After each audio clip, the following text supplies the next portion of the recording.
Hey, welcome back to AIDol. So, first of all, I'd like to apologize for being away for so long, but yeah, I never know when I have to take breaks, and that's really the only reason I don't announce them. But yeah, I'll try my best, and I'll also try my best to keep you updated. Anyway, back in AIDol, things are going south. Shit has hit the fan. Aiko is malfunctioning. She pulled a disappearance of Aiko on us, and she just stopped working in the middle of her performance. I guess it spells a lot of trouble for Lyric, but we'll see how this turns out. Not now, not now. How could this happen? I'm sorry. And why on earth are you apologizing? Did you trip over a power cable? Not that I know of, sir. Then spare the useless apologies and give me some space. Right. Think. I need to think. I don't have any time. Shit. Language, Rarichi. It's a very delicate situation. This isn't the time to mind my manners. This is a disaster. A huge disaster. And losing our heads won't help the situation. You're right. You're usually right. Rarichi sighs and runs a hand through his hair. He's messing up his oh-so-fashionable locks, but he can't bring himself to care right now. For once, there are more important issues to fuss over than his appearance. Right, fine. I'm fine. Everything's not fine. But we'll have to try and manage.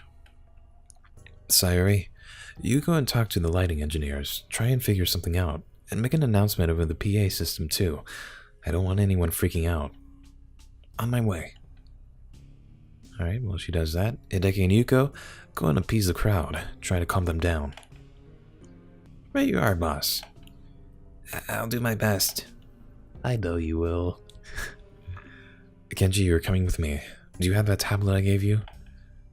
I left it plugged in at the stage system. I was worried something like this might happen, so I thought it would be best to have it on standby. This way we won't need to deal with loading times. Excellent. You're so wonderful, Kenji, I could kiss you. Let's not go that far. Well, maybe not right now. I told Mizaki to wait by the stage and keep an eye on the tablet just in case anybody tries to steal it. Should we go over? That sounds like a good idea to me. The two men make their way to the side of the stage, where the audio equipment is set up. They weave their way around the crowds, trying hard not to stumble over their own feet. Without the lights, it really is dark, just like the bottom of the ocean. Mizaki! Kenji spots the outline of his fiancée in the gloom and jogs over to her. Under any other circumstances, he would run, but he cherishes his good health and would prefer to maintain it. Mizaki, can you stand to one side? We need to use the tablet. The tablet? Maybe Kenji's eyes are growing accustomed to the gloom because he sees, at least he thinks he can see, a frown on Mizaki's face. What happened? That's unusual. Hori Mizaki is an ex-model. She's soft, sweet, and pretty. She dresses demurely, takes care of the housework, cooks all of Kenji's meals, and she ensures the dinner table is set and a warm bath is drawn whenever Kenji returns from work. Damn. She is really catering to this guy. No matter how Kenji ignores her, belittles her, brushes her aside, Mizaki never complains. She's perfect. Too perfect. So perfect, in fact, Kenji can hardly stand being with her. God, I hate this guy. But in the relative dark of the concert hall, Mizaki doesn't need to perform that role anymore. Why should she play at being a perfect wife when that was all it ever was? A play. Do you mean this tablet, Kenji? Mizaki. The tablet isn't where it should be. It's not connected to the stage. It's in Mizaki's arms. She's unplugged it. All of Aiko's backup data, every single one of her files, all the carefully constructed information that makes Aiko Aiko, is in Mizaki's possession. For once, Kenji has to look at her. He has no choice. Misaki, please, give me the tablet. Why should I? Oh, shit. It's business. This is work-related. My job is on the line. Business, business, business. That's all you ever talk about. You're always away at the office, and when you're not, your brain's still miles and miles away. It's like you love your job more than you love me. Miss Hori, please. I understand you're under a lot of pressure, but you don't understand. You don't understand anything. Misaki hugs the tablet to her chest even tighter. It's cold and unloving. But that's no different from Kenji. It hurts. It hurts so much. She sniffs. Her fingers tremble. It hurts so much to love you, Kenji. It hurts to care for a man who treats you like dirt. It hurts waiting around at home, watching your dinner get cold, while the hands go round and round on the clock. Always, ever since we started going out, I've put you first. I even quit my career as a model for you.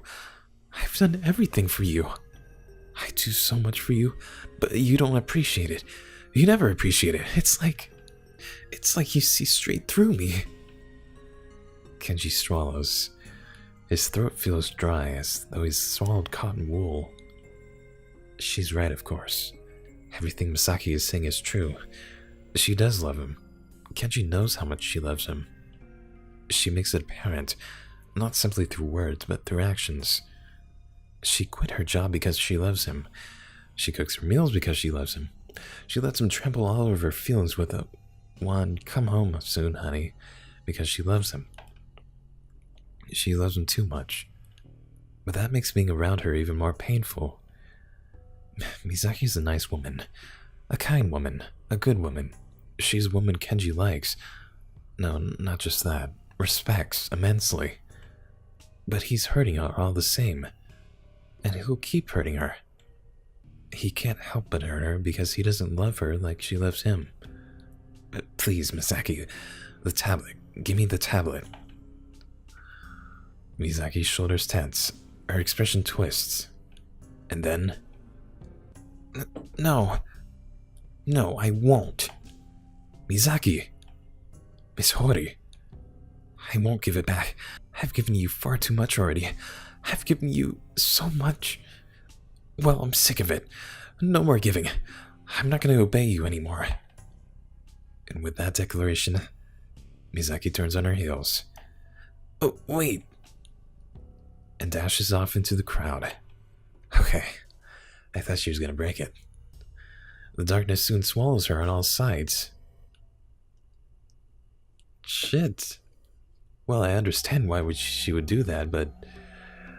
I mean, Aiko's life is on the line and Lyric's entire existence? What's going on? I can't see anything. Where did Aiko go? I think we have more important things to worry about right now. Hey, nothing's more important than Aiko. Did somebody just touch my butt? It was an accident, I swear. That's what everybody says. What? The convention hall is plunged into chaos. The crowd is packed together closely like molecules, but there's nowhere for us to go. People start pushing and shoving. An elbow digs into my side, a foot, complete with pointed heel, skewered my toes. Yikes. Just turn on the lights, what are they doing? I whimper. A voice calls over the PR system, imploring us to remain calm. That has absolutely no effect. Nobody's listening. Ow! Hana? Are you alright? I'm getting pushed up against the stage. My lungs are being compressed against my ribcage. I can't breathe. My dress is getting all crumpled. Never mind your dress, Sadako. There are bigger issues at hand. Hana. Oh, what? I tip my head upwards, blinking dumbly. I can hear Otaru's voice, but I don't know where it's coming from. I thought she was standing by my side, but the voice sounds like it's coming from above my head. Quite far above my head, actually. I know Otaru's taller than me, but she isn't that tall. What? Did she have a sudden growth spurt? Is she climbing on something? Give me your hand. I'll pull you up. Onto the stage. It's safer here. But that's where Aiko performs. Don't be ridiculous. Aiko isn't performing here now, is she? Well, no, but... Then get your act together. Your hand, here. Fingers curl about my hand. Then, with a sharp intake of breath, mine are her towers. I feel myself getting pulled upwards. Looks can be deceiving. Though Hotaru favors such frilly clothes, she's incredibly strong. She's really tall. My chest is sore. So are my toes. Being spiked by that pointed heel hurt, though I doubt the perpetrator did on purpose. Ouch. Oof. I try to breathe slowly. Sorry, what is going on?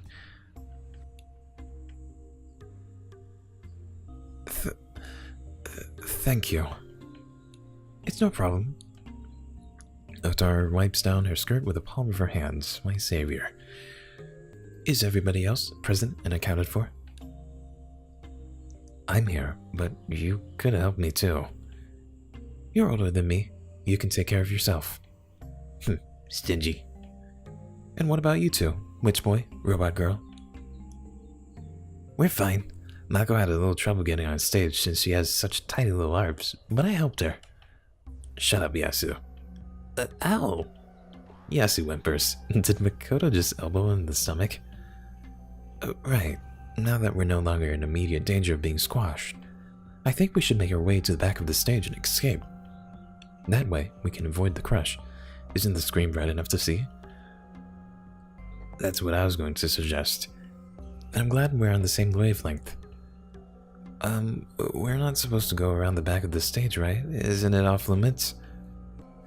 Under normal circumstances, perhaps, but desperate times call for desperate measures. I don't want to cruise my cute outfit. I spent ages sewing it. Yasu pokes his fingertips together coyly. Plus, my boobs might start to deflate. That's too much information, Yasu. I thought you might appreciate how much care went into my costume. Well, I don't. I heard you complaining about your breasts enough when you were trying to put the outfit together. Try having real breasts and see how much of a pain they are then. But Mako, you don't have any. Finish that sentence and I'll karate you. Yes, ma'am.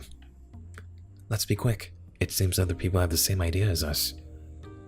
Alright, but I still feel unsure about this. You're such a pure girl, Hana. Well, the five of us make our way cautiously across the stage, sidestepping any amps or loose wires. I don't want to damage any expensive equipment. I don't have that kind of money in my bank account, and even if I did, I'd rather use it to buy Aiko merch. Aiko. After this disastrous performance, will they still continue to produce Aiko merch? Yeah, that's a thought. What will happen to her reputation? Right, time to let ourselves down carefully. I edge my way to the very back of the stage. With Hotaru's help, I'm able to pick my way down the steps that led to the ground floor. As I do so, fumbling every once in a while, I hear a dull hum. Oh. Then, without warning, the concert hall is bathed in bright, artificial lights. It looks like the power is finally back up. We are happy to announce the power is back up. However, the sudden outage may have caused problems with Aiko's calibration. Please remain patient while we try to assess the extent of the damage. Thank you. After crossing the back of the stage, the five of us make it to the sound booth. Hideki took me here yesterday, and I recognize it. I recognize the people here, too. Excuse me, are you Mr. Kitamura and Mr. Arata? The older of the men, Kitamura Raiorichi, from what I remember, turns. His forehead, which was creased with concern, irons itself smooth when he sees my face. An easy smile captures his lips. Ah, Miss Hana. I had the pleasure of making your acquaintance yesterday, didn't I? That's right. I'm delighted you remember. And Shantae. He takes my right hand in his and presses a kiss against the back of my palm. I fluster. The other man, Arata Kenji, wasn't it? Seems less amused by our intrusion. Why are you five back here? Don't you know you're trespassing? I apologize for the intrusion. I know it's impolite, but we had no other choice. We were right at the front of the stage. There's no other way to escape. If we stayed in the crowds, we would have been trampled. Well, maybe you would. You're so tiny. Shut up, Yasu. Makoto swiftly elbows Yasu in the solar plexus. Oh, ow.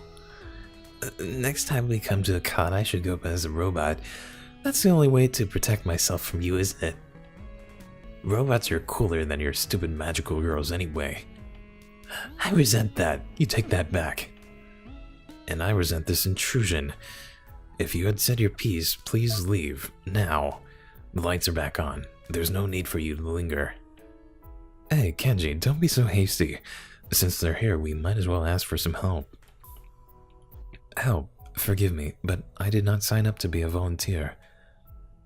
We just went to watch the concert. So did we. It was going so well, too. Until that unfortunate power outage, that is... Is that all it was? What do you mean? Well... Never mind. Aiko, she fell on stage, so... Ryuichi's expression relaxes. His lips curve into a small smile. I knew I was right about you, Miss Hana.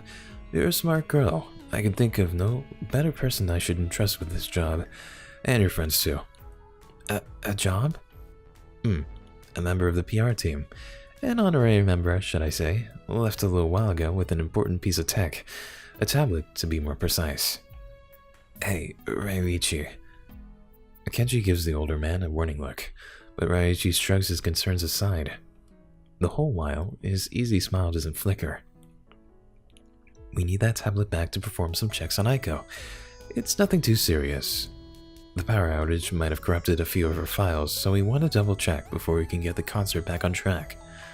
Kenji and I can't leave our post, however, so we would appreciate it if you could get the tablet back for us. A tablet? A tablet that contains Aiko's files? Huh. That might be exactly... No, it is exactly what I'm looking for. If this tablet contains all of Aiko's files, there must be something buried in there about her real programmer. If I can get my hands on that, I can help reunite Aiko with the person who made her.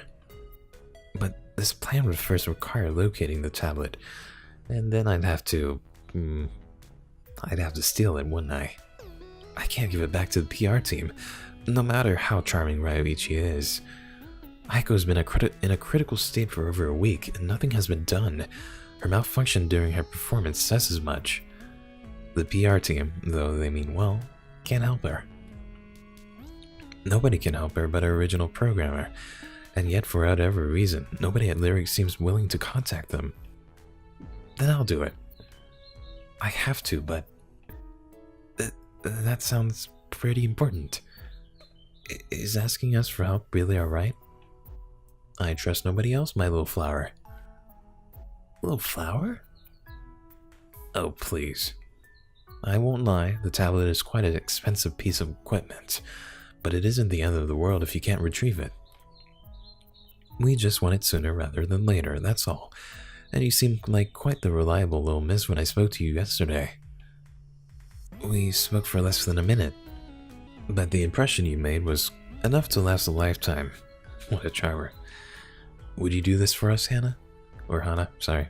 It would be very useful and we would be incredibly grateful. Well, if you really want my help, then... Alright, I'll do it. Hana? Yasu blinks at me. He looks concerned. Are you sure? It sounds like a lot of responsibility. Yasu has no idea. It is, but I care about Aiko. I clench my hands into fists. I have to try and psych myself up. Otherwise, I don't think I'd be able to go through with this. I care about her a lot. I might not be as zealous as some of the fans here, but Aiko's special to me. She's got me through some difficult times, and I want to show her how much I care about her. I want to show her how I feel. I have to. As her fan, I'd never forgive myself if I sat back and did nothing while she was in trouble. I'm going to set things right. Ryuichi whistles. You must really love Aiko. I've never seen such determination. Yeah, well, I've already failed her once. I won't make the same mistake again. I can't say that I follow, but that's just swell. Go out there and knock them dead, little flower. I'm glad Ryuichi, an actual lyric employee, has so much faith in me. But does he really need to give me a nickname? Seems a little bit overfamiliar. I mean, I barely know the guy.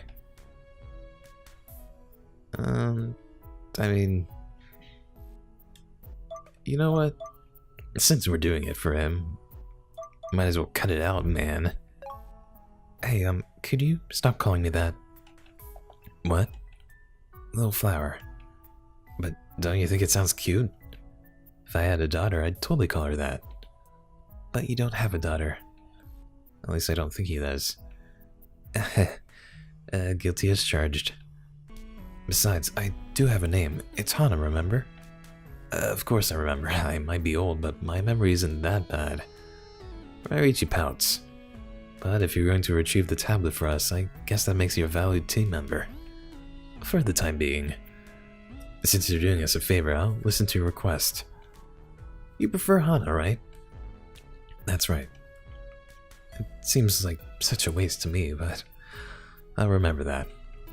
And as for the person you're looking for, you might have heard of her. She's about this tall. He gestures with one hand. With pink hair and blue eyes. Very pretty, in the traditional way, you know? Wouldn't look out of place in a kimono. Would look really good in a kimono, actually. And her name, well, he smiles. You might have heard of her. She's called Hori Miyazaki, and she used to be a model.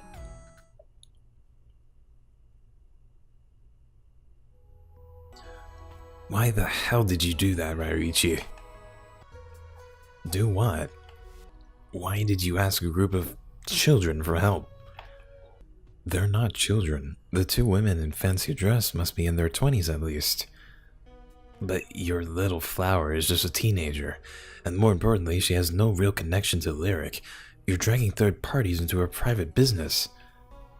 The president will be livid. Oh, I don't know about that. The president will be livid, of course, it's inevitable. But I don't think Hana is completely unrelated to our company. Come again? You saw how passionate she was when she was talking about Aiko. She's a fan in the true sense of the word, and I have faith in her. If anybody will get back her tablet, she will. But why her? You could have asked somebody else. Anybody else. Who? You? Ryuichi scoffs. Do you think, after the exchange we had, Mizaki is likely to take anything you say seriously? Kenji inhales. He feels short of breath. Look, the PR team is understaffed as it is. We don't have anybody else we can ask. Hideki and Yuka are trying to calm the crowds. Sayori's making announcements, and as for you and me, Mizaki probably doesn't want to see either of us. Do you think she suspects? I'm not sure, but she knows how well we get along. I'm tired by association. For all my charm, I won't be able to sway her. Shit. If only Sheena and Maeda were here, then none of this would have happened. It's unfortunate, yes, but we have to make do where we can. But asking a teenage girl? What can teenage girls do?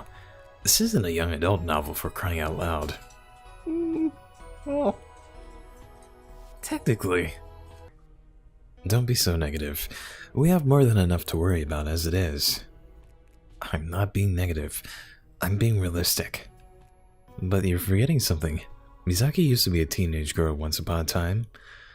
If anybody will be able to smoke her out of her hiding hole, Hana will. Let's just wait and see. I believe in her. Alright, so before we begin our quest to find the tablet, holy shit, we got a whole squad. We got some ice maid, we got a magical girl, we got a robot, And we got a gothic Lolita. Hana's gonna take matters into her own hands. She's gonna friggin' steal the tablet. I don't know, this could end up all wrong. But yeah, I have faith in her. So yeah, thanks for joining me on another episode of AIDol. Thanks for watching. Hope you enjoyed, and I'll see you next time. Bye.